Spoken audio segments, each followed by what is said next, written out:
Staying motivated and overcoming doodads. This is really important.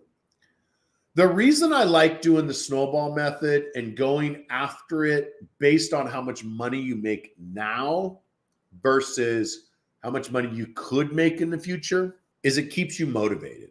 I'll give you a good example. I got an email a couple of days ago. I think it was Hawaii. It was Hawaii.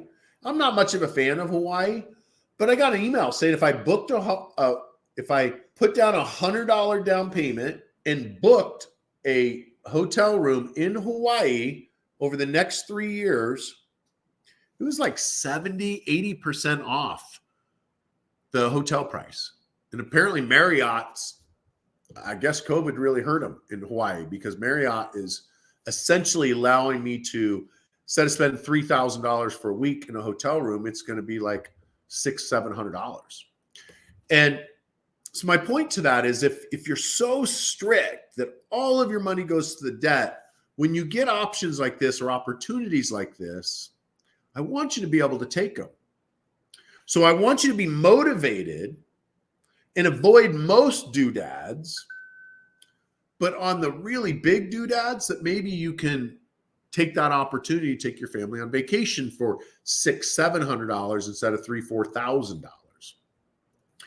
So by managing your money and doing the snowball method and not accounting for what money you're going to make in the future to get rid of the debt, when you do get the raise in the future, take 50% of your raise, apply that to the debt, and take the other 50% to go out on the town, to go on vacation, maybe buy some new clothes. Not saying to go out buy a new car, but maybe take yourself out and celebrate a little bit. Maybe do a 2-day weekend somewhere.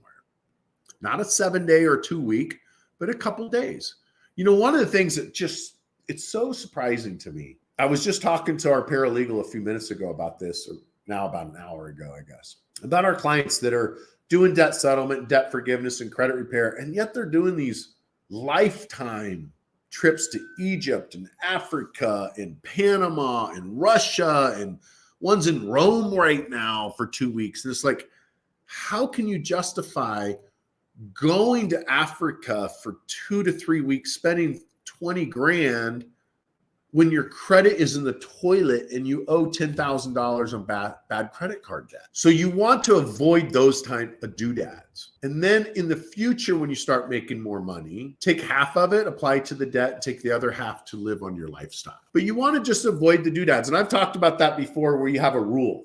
Your rule is, I won't spend more than X without sleeping on it. So I will not spend more than $20, $30, $100, whatever your number is. I think $50 to $100 is a good number. I won't spend more than $100 without sleeping on it. And if tomorrow morning I wake up and I still want it, then I'll buy it. Because I don't know about you, but I like shopping.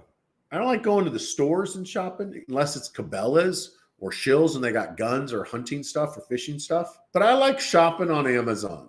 And I know during COVID, when everything was shut down, man, I had stuff showing up all the time. I was buying stuff left and right. I was buying stuff and it'd show up a couple months later. I forgot I even bought it. And I know shopping can give you a dopamine rush, and I know shopping helps relieve stress. But if you're in debt, shopping also causes stress because now you're just adding to the problem. So the first way to stop the problem is stop digging the hole. So that saying, if you're in a hole, stop digging. If you got a bunch of consumer debt, stop shopping. But I know it's going to be hard. So maybe say, okay, I'm going to spend $100 a month on fun stuff and that's it. All the rest of my money goes towards my debt. Just don't do the starvation thing and say, from now on, I'm not going to spend any money on anything, because it will not work.